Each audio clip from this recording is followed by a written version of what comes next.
Good morning, everyone, and welcome to my Facebook Live. I also want to say hello to all of you who've taken the time to watch the replay of this Facebook. My name is Dr. Jennifer Levin, and I specialize in working with individuals who are living with traumatic loss so they can take their pain and move towards healing. I'm the creator and founder of From Grief to Growth and the podcast Untethered Healing from a Sudden Loss.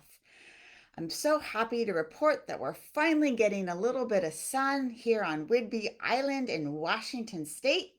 And I'm always very interested to know where you're tuning in from. So please leave me a message and let me know where you're watching from. So, on a bit more of a serious note, it's been over a week since the shooting in Texas. And I, for one, am still feeling very, very sick to my stomach. Today, we're going to talk about how to grieve all of the sadness in the world. And I'm going to start off by introducing some new terms to you. And the first one that I want to talk about is the term collective grief. And collective grief happens when a community, a society, a village, or a nation all experiences an extreme change or a sudden loss. And I think it's pretty fair to say that we've been experiencing collective grief as a nation for the last couple of years.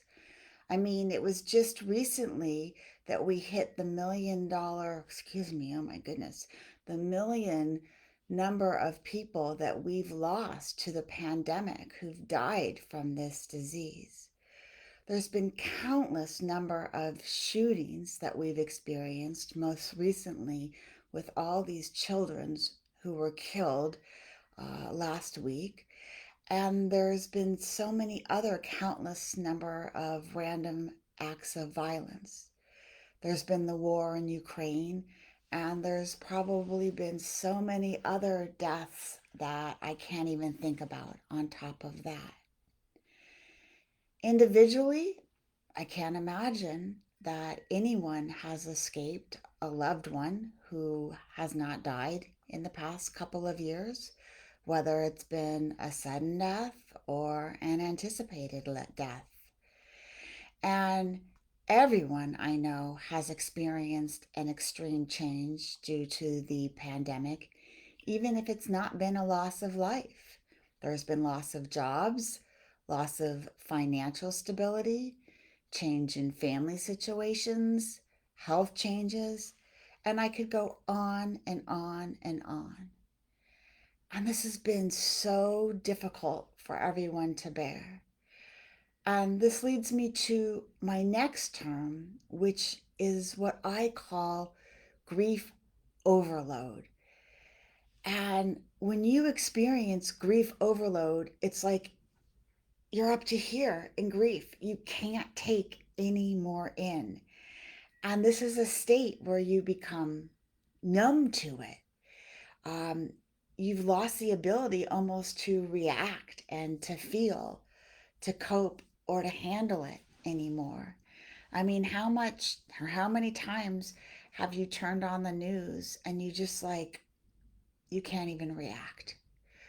What happened in Texas was so extreme that I think it hit each of us super hard. But if you watch the nightly news, you may not even be able to react to all of the difficult things or the terrible things that are happening anymore.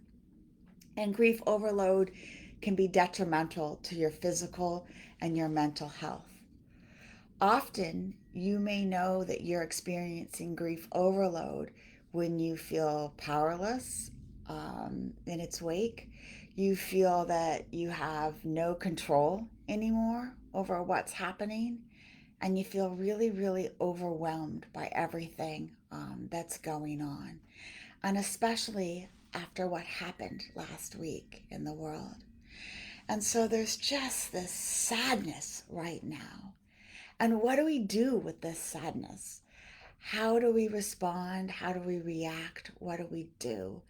I mean, the grief counselor took a grief day last week. How do you carry on with so much sadness in the world? And there are some really healthy ways to cope, and there are some unhealthy ways to cope. So let's start with some things that may not be so helpful. The first thing that's not helpful is not talking about it.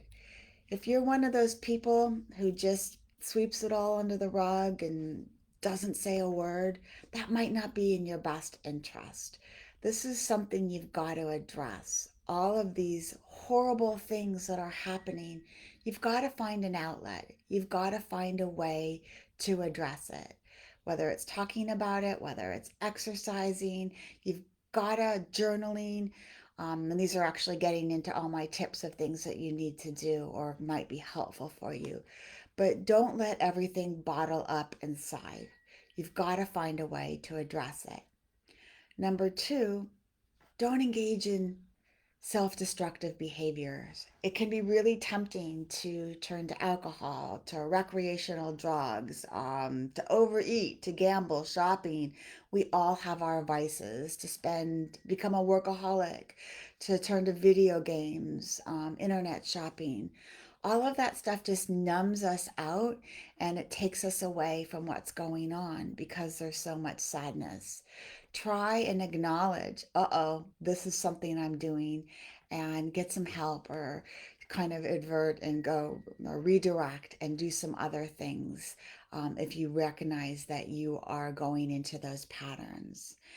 Um, and also try and stay away from getting into arguments with your friends about political things. I've noticed so many people turning the what's going on into the world into political arguments and getting into huge, huge family feuds or losing friendships over this. And it's really your anger and your frustration about what's happening in the world. That's not very helpful either. So, what are some things that you can do? Well, you can publicly mourn what's happening and you can privately mourn what's happening. And I actually recommend a little bit of both. After the tragedy last week, I've seen so many people come together, and that's been one of the highlights, if you can call it that, is to watch people come together to support one another, to find a way to make a difference. And maybe you're someone who finds comfort in others, especially groups of others. You can get on social media and you can talk about how you're feeling. You can congregate with others. Social media can be a really powerful place to not only collectively mourn with others, but to congregate and to take action. You can write letters to your congressman, to other social action committees. Be vocal, go to vigils, find out ways to volunteer, to donate your time. But it can be very helpful to grieve. I know I'm combining two things in terms of take action, which I'm going to talk about next, but to grieve collectively, to feel like you're part of a community can be very helpful during a time like this. But it's also important to take time for yourself and to mourn on your own. This may involve crying. This may involve journaling. This may involve praying, talking to a therapist. Do whatever you need to do, but make sure you acknowledge those feelings and that you get them out. What I just started to talk about, take action. Do something to restore your feelings of control. After a shooting or something like this happens, we feel so helpless. We feel so powerless. We feel like there's nothing we can do. There's always something you can do. So if you're feeling angry, if you're feeling um, that you have a need to do something, identify a way that you can take action because sitting in your anger isn't going to help at all. It's just going to actually fuel your desire to engage in a unhealthy coping mechanism, which I was referring to either earlier. The next thing to do, talk about it. Talk about it with family, talk about it with friends, talk about it with a therapist, talk about it with a religious support group, whatever. talk about it. We can't let things like this stay silent. And so, whether you're talking about your feelings, whether you're talking about ways to cope, whether you're talking about actions to take, talk about it. The more we talk about it, the more likely we are that your feelings will get processed and worked through, and that actions and change will occur. The next thing, and I talked about this in my last Facebook Live, is find good in the world. During times like this, it can be so difficult to feel like there's anything good, but I guarantee you, good still exists. You just might have to look a little bit harder. But put yourself on a mission to go out there and find good in the world. And last, make sure, but most importantly, make sure you surround yourself with the people that you love. As you've seen, unfortunately, those that we love can be taken from us at any time. So don't take them for granted. Tell those that you love how much you love them and spend as much time with them as that you possibly can. So thank you so much for listening today. I invite you to go to my website, fromgriefTogrowth.com. Please sign up for my mini course, 3 Truths for Living with a Sudden and an Unexpected Loss. I also invite you to subscribe to my podcast, Untethered: Healing from a Sudden Death. You can listen on Apple, Spotify, and Google. I'll be releasing my next podcast a week from today, and it's entitled It All Sucks: Major Challenges of Living with a Sudden Loss. All this information is also going to be posted on Facebook. I always welcome your comments, questions, and concerns, and you can always reach out and email me at info@fromgrieftogrowth.com. Take care of yourself. It's a tough world out there. Bye for now.